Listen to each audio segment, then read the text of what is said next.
नमस्कार विद्यार्थी मित्रांनो, विजन क्लासेस लोणंदच्या ऑनलाईन स्टडी चॅनलमध्ये सर्वांचं स्वागत.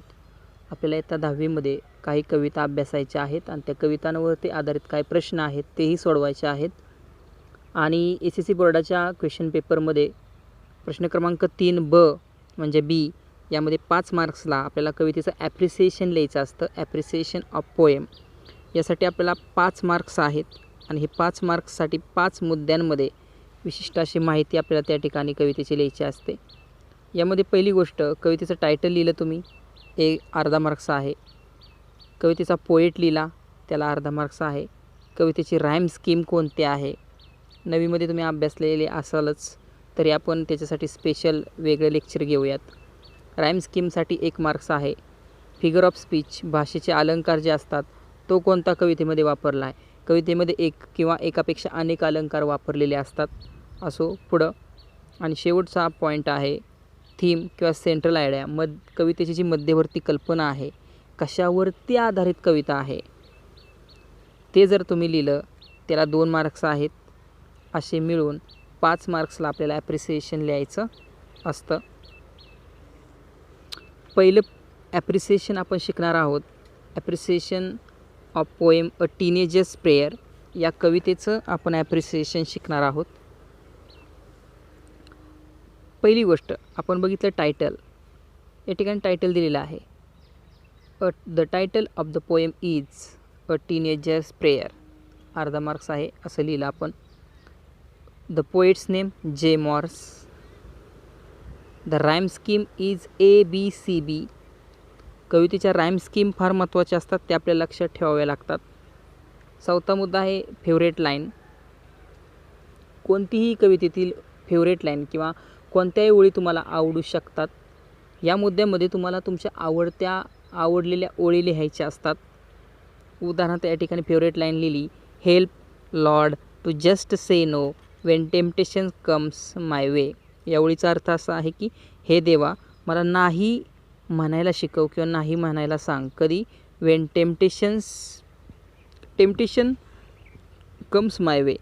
टेम्पटेशनचा अर्थ असा आहे की a desire to do something wrong, काहीतरी चुकीचं करण्याची मनामध्ये असणारी इच्छा जेव्हा असते त्याला इंग्लिशमध्ये टेम्पटेशन असं म्हणतात. त्याचा अर्थ टेम्पटेशन इंग्रजीमध्ये आहे. आणि जेव्हा तुमच्या मनामध्ये चुकीचं करण्याची जेव्हा इच्छा येते तेव्हा देवा मला नाही म्हणण्याचे काय कर, नाही म्हणायला शिकव. त्यानंतर that life is a lived it's a very best with you walking next to me. अशा 2 ओळी लिहिल्यात. म्हणजे असं आयुष्य जगलेलं फारच भारी. कसं? With you walking next to me. देवा, जेव्हा तू माझ्याबरोबर असशील त्या पद्धतीचं किंवा तेव्हा मला आयुष्य जगायला काय येईल, खरी मजा येईल. पुढं 5वा मुद्दा फार महत्त्वाचा आहे, थीम सेंट्रल आयडिया. कवितेची सेंट्रल आयडिया काय आहे ही या मुद्द्यामध्ये तुम्हाला लिहायची आहे. 4 ते 5 ओळीमध्ये, किंवा त्याला मार्क्स किती आहेत यावरती डिपेंड आहे तुम्ही किती लिहायचं. जवळजवळ 5-6 ओळी तुम्ही याच्यामध्ये लिहिल्या पाहिजेत.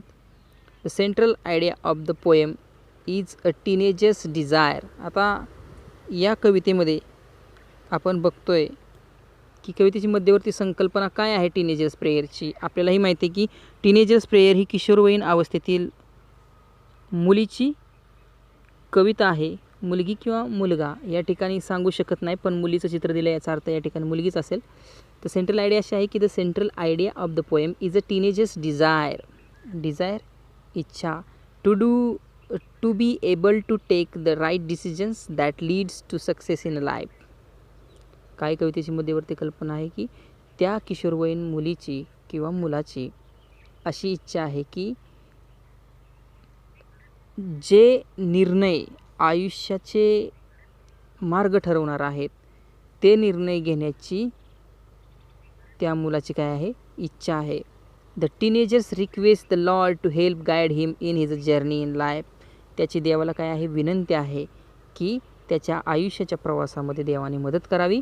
अँड स्टे विथ हिम, त्याच्याबरोबर राहावं. As he has to take important decisions on a daily basis. आणि त्याला प्रत्येक आयुष्याच्या मार्गामध्ये देवानं काय करावं, हेल्प करावी, मदत करावी, महत्त्वाचे निर्णय घेण्यासाठी देवानं त्याच्याबरोबर कायम राहावं असं त्याची इच्छा आहे. He simply wants to choose the right path that helps him keep his mind clean. अजून काय त्याला पाहिजे, व्हॉट डीड ही वॉन्ट, त्याला काय पाहिजे. He simply wants to choose the right path that helps him keep his mind clean. त्याला असा मार्ग निवडायचा आहे की ज्याच्यामुळे त्याचं मन कसं राहील, शांत राहील. अँड अवॉइड ऑल टेम्पटेशन्स, सगळ्या चुकीच्या गोष्टी त्याला अवॉइड करायच्या आहेत, दुर्लक्षित करायच्या आहेत. अजून काय दुर्लक्षित करायचं आहे, or roads that leads to distress, आणि असे मार्ग त्याला करायचे आहेत की जे कुठं घेऊन जातात त्याला दुःखाकडे घेऊन जातात. It is a beautiful poem that shows how a teenager wants to do the right thing.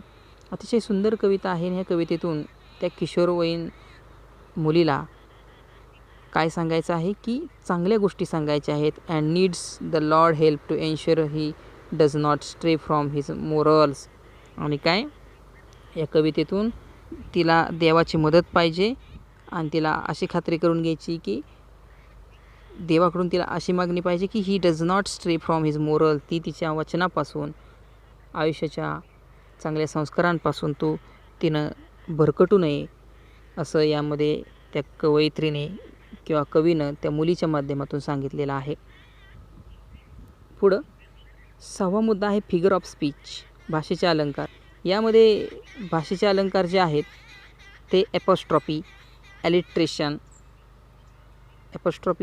Illustration, inversion and मेटॅफर. Apostrophe म्हणजे काही शब्द गाळलेले असतात ते एपॉस्ट्रॉफीमध्ये दाखवलेले असतात, असा एक अलंकार आहे. एलिस्ट्रेशन आहे अनुप्रास अलंकार ज्याच्यामध्ये रिपिटेशन असतं. इन्व्हर्जन आहे व्युत्क्रम, आणि मेटॅफर रूपक अलंकार. असे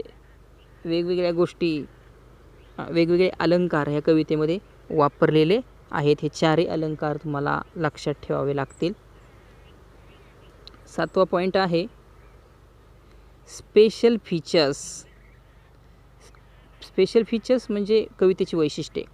दिस poem uses simple words along with the ABCB rhyme scheme. ही कविता अतिशय साध्या शब्दांमध्ये रेखाटलेली आहे, साध्या शब्दामध्ये ही कविता लिहिलेली आहे. There is use of metaphors, रूपक अलंकाराचा वापर केलेला आहे. कशासाठी, to express the poet's thought, कवीचे विचार व्यक्त करण्यासाठी रूपक अलंकार या ठिकाणी कवितेमध्ये वापरलेला आहे. दिस पोएम कन्वेज अ टीनेजर्स इनर फिलिंग ब्युटिफुली. आणि कविता एका टीनेजरच्या, किशोरवयीन अवस्थेतील मुलीच्या ज्या भावना आहेत त्या अतिशय सुंदरपणे या कवितेमध्ये रेखाटलेल्या आहेत. त्यानंतर शेवटचा मुद्दा या कवितेमध्ये ॲप्रिसिएशनचा आहे. Why I like or don't like the poem, म्हणजे ही कविता मला का आवडते किंवा का नाही आवडत असं यामध्ये विचारलेलं असतं. परंतु तुम्ही कविता आवडते असंच म्हणायचं आणि त्याच्याबद्दलच लिहायचं. I like this poem as I can relate to its subject. मला ही कविता आवडते कारण ही माझी संबंधित आहे. It connects to my own hopes, माझ्या आशेशी, डिझायर्स, इच्छांशी कविता काय आहे, संबंधित आहे, कनेक्ट आहे. To be successful in life and have my Lord's alongside me all the way. आणि काय, मला माझ्या अवतीभोवती किंवा माझ्याबरोबर कायम कोण पाहिजे, गॉड पाहिजे, देव पाहिजे.